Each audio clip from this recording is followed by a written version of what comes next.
Katika eneo la Marereni, kaunti ya Kilifi, Mzee Fondo Biria ana hofu. Hofu yake ni kutokana na shamba analodai kuwa lake, shamba alilorithi kutoka kwa wazee wake tangu mwaka wa 1965. Kaandika barua ikaenda kwa commissioner, pamoja na hiyo barua kutoka kwa DDC, ndio pale nikakubaliwa kwamba naweza kufanya hiyo maneno. Nikaanza kusafisha hapa na kuanza kupanda hii miti. Sehemu hii hapa ndio ilikuwa kiwanja kidogo cha ndege, ila kwa sasa ni moja tu kati ya mabeseni mengi ya chumvi yaliyoko eneo hili la Marereni. Fondo ni mzee mwenye umri wa miaka 77. Ananieleza kwamba katika shamba hili ambalo kwa ramani ya kitaifa linajulikana kama Giriama Village, kipande cha ekari 34, hapa alikuwa ameanzisha biashara ya vyumba vya malazi kwa wageni kutoka mataifa ya nje mwaka wa 1965, ila dosari ikaingia mwaka wa 1984. Ndio Wahindi wakaingia, na walipoingia Wahindi sasa wamekuja kama urafiki. Maana yule manager wa kwanza amekuja vizuri, tumeendelea hivyo. Lakini baada ya mwaka mmoja tu, mwaka wa 85, ukaingia manager mwingine. Akaja akabadilisha kwamba sasa hii sehemu mnatakiwa mtoke huku. Ni chifu na dio wakaanza kutoa briti na kuanza kuchoma hizo nyumba. Hata hivyo, si Fondo pekee mwenye wasiwasi wa jinsi gani ataweza kuikimu familia yake. Julius Taura pia analia. Hapa nilipo ni kwamba ni mji wa pili. Wa kwanza tulikuwa kule Boraboro Panduli wa kule Kensult. Huko tumeishi miaka 30 ilipopita.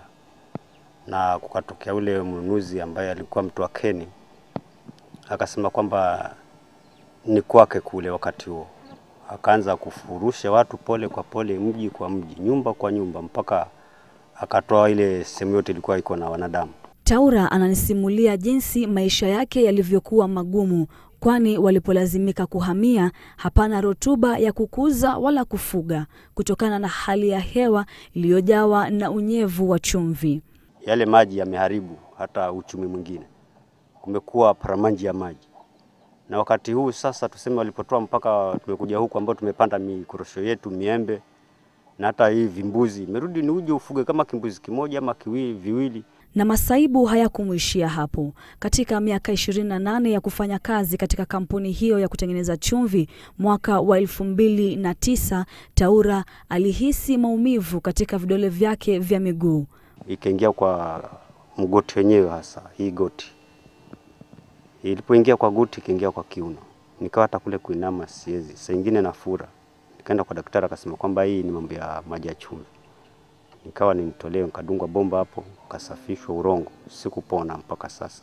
Tangu jadi chumvi imejulikana kwa kuongeza ladha, lakini kwa wakazi wa Marereni imeleta dhiki na hata kilio, hali ambayo imetishia kupoteza urithi wao na kuleta madhara katika afya zao. Gavana wa kaunti ya Kilifi Amason Kingi akinyoshea kidole cha lawama serikali ya kitaifa. Mimi nilikuja kusimamisha hapa matingatinga za Crystalline zinachukua shamba la Marereni Primary School.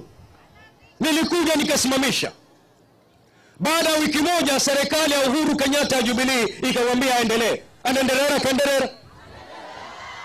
Kulingana na mwenyekiti wa tume ya kitaifa ya ardhi Mohamed Swazuri, ni changamoto wanazokumbana nazo ndizo zinapelekea mzozo wa ardhi kutotatulika katika ukanda huu wa pwani.